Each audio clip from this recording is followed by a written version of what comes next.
ఏంటి మీరు మీ పర్సన్ నుంచి కమ్యూనికేషన్ అనేది అట్రాక్ట్ చేయాలి అనుకుంటూ ఉన్నారా? మీ పర్సన్ అంతటా మీ పర్సనే మీకు మళ్ళీ కాల్ చేయాలి అని అనుకుంటూ ఉన్నారా? లేదు, ఒక స్పెసిఫిక్ పర్సన్ నుంచి మీకు కాల్, కమ్యూనికేషన్ లేదా వార్తా సందేశం అనేది రావాలి అని అనుకుంటూ ఉన్నారా? అయితే ఇప్పుడు నేను చెప్పబోయే సింపుల్ రిచువల్ని పాటించండి. మీరు ఎదురు చూస్తున్న వ్యక్తి దగ్గర నుంచి కాల్, కమ్యూనికేషన్ అనేది వస్తుంది. అయితే ఏం చేయాలి అంటే ఏమీ లేదు, జస్ట్ సింపుల్ ఒక బే లీఫ్, ఒక రెడ్ మార్కర్ అనేది తీసుకొని ఇక్కడ నేను చూపిస్తూ ఉన్నాను కదా, ఈ నెంబర్ అనేది రాయాలి.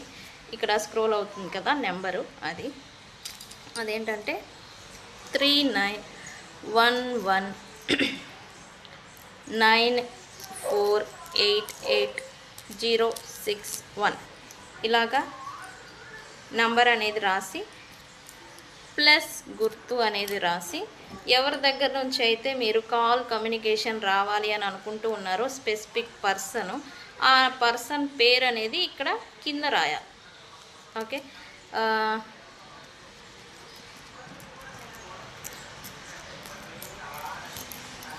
ఆ పర్సన్ పేరు అనేది ఇక్కడ కింద రాయాలి.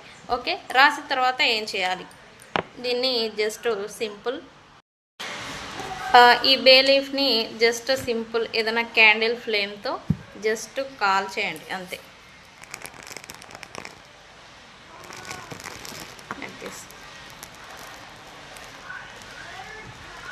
ఇలా కాల్ చేయాలి. ఇలా కాల్ చేయండి. ఈ యాషెస్ ఏవైతే ఉంటాయో వాటిని గాల్లోకి ఊదేయండి. ఇది మేనిఫెస్టేషన్ అనేది అవుతుంది. ఓకే, స్పెసిఫిక్ పర్సన్ నుంచి మీకు వితిన్ 3 days లోపల కాల్, కమ్యూనికేషన్ లేదా వార్తా సందేశం అనేది మిమ్మల్ని చేరుతుంది. ఓకే, తెలుసు కదా, నేను మీ బుజ్జి పాణ్యం.